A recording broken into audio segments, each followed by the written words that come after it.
Hey, so this is a nice topic as well. Of course, I'm always choosing nice topics, right?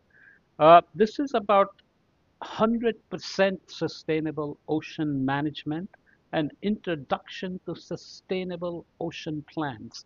It's a brief document that was commissioned by a high-level panel for a sustainable ocean economy.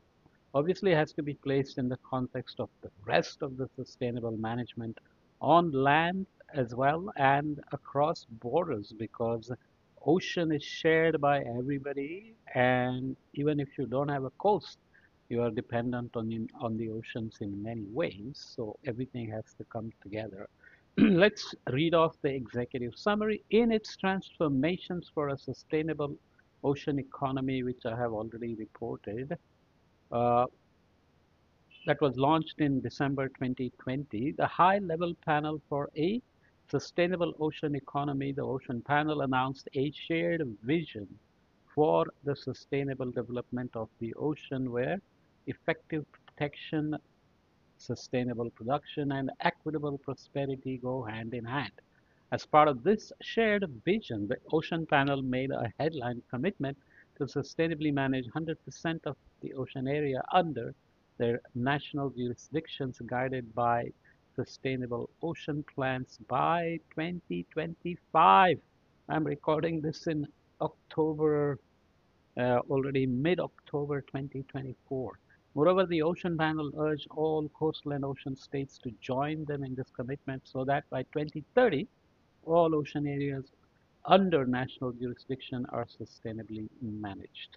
So every country that has a coast has an exclusive economic zone, and then island states exist, and so on and so forth. A sustainable ocean plan aims to guide public and private sector decision makers on how to sustainably manage a nation's ocean area under national jurisdiction to advance long-term economic and social development by protecting the natural marine ecosystems that underpin the development. It lays the foundation for implementing the Ocean Panel's transformations, providing a unifying umbrella for national ocean-related governance.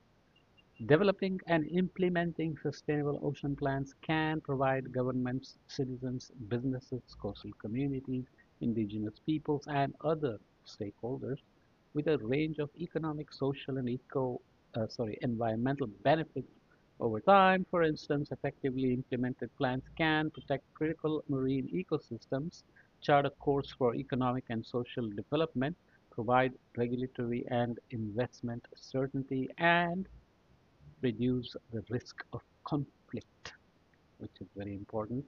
As you can see, many geopolitical games are played in the ocean to claim a little piece of a rock, for example, to develop exclusive economic zones around it and keep expanding. There are numerous ways for a country to develop an effective sustainable ocean plan because ocean areas are not uniform in the benefits they provide and in the challenges they face. There is no one size fits all approach, of course, and nonetheless, an effective plan should reflect nine attributes regarding process development, content, and ability to convert planning into impact. In terms of processes, a sustainable ocean plan is, oops, I cut off something there. Let me quickly correct that. I always end up doing this because I keep uh, reading and then uh, preparing the PPTs, and then sometimes I screw it up, right?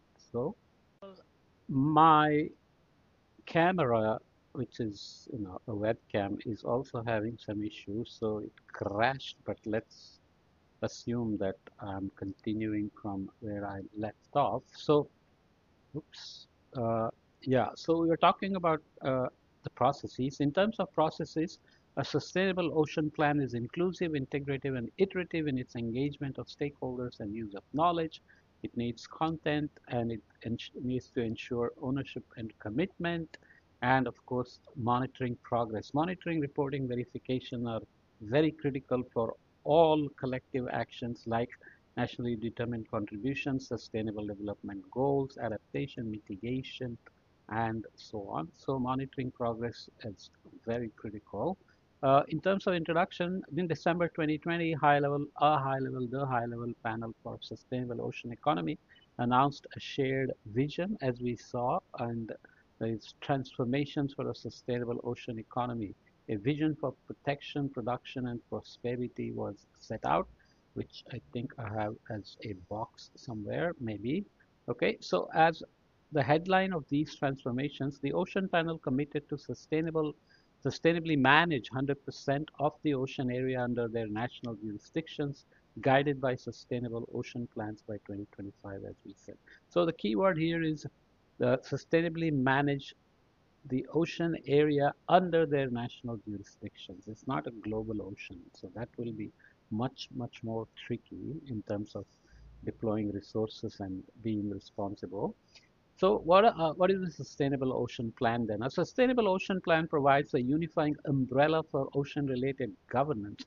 As outlined in Transformations, a sustainable ocean plan uh, has to have, uh, the following questions to be answered. Why develop a sustainable ocean plan? What are the attributes and useful components of a sustainable ocean plan? What uh, what are the attributes? How does one follow progress on sustainable ocean planning?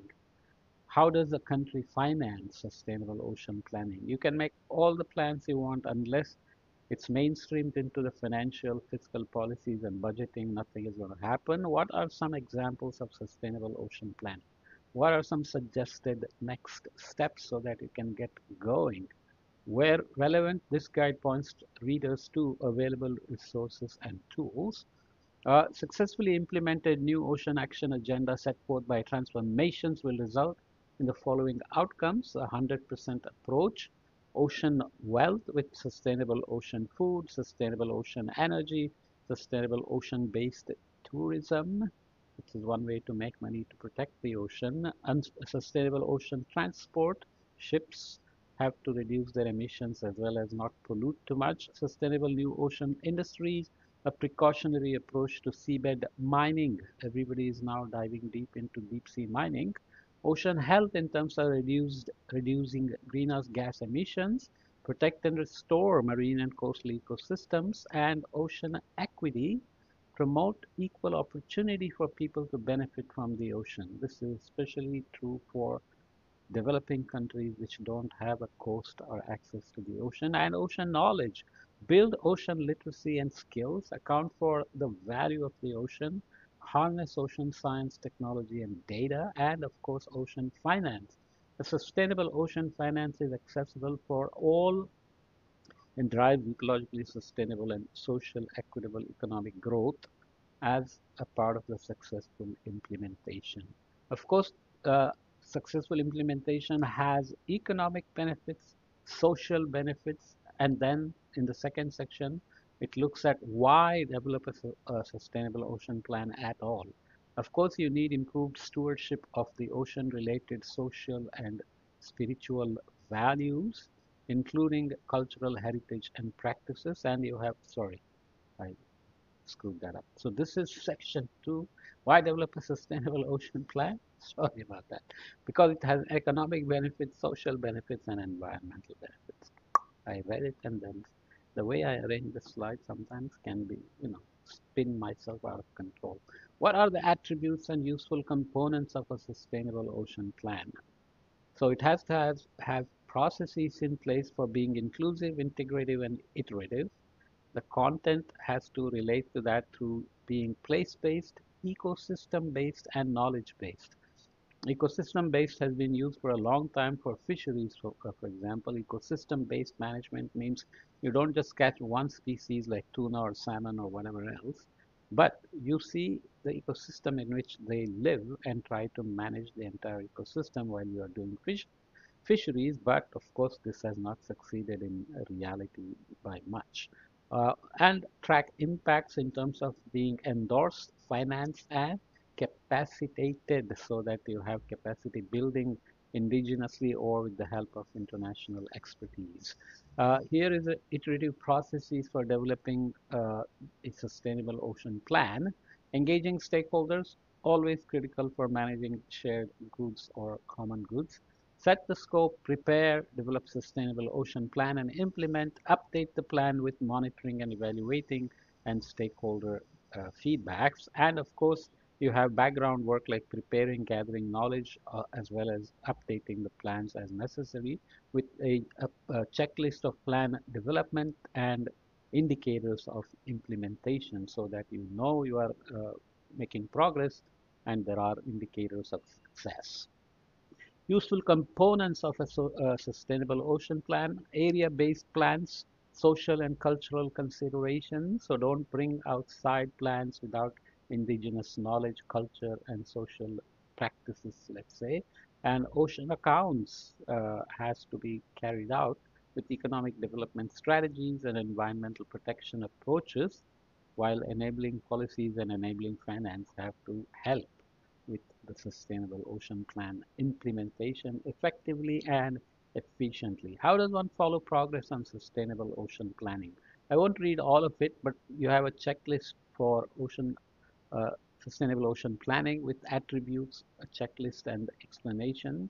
Obviously, I won't read all these details, but there is a process that is inclusive, integrative, and iterative, and content is place-based, ecosystem-based, and knowledge-based. So here the indicator is the plan underpinned by knowledge and evidence? Okay, as an example.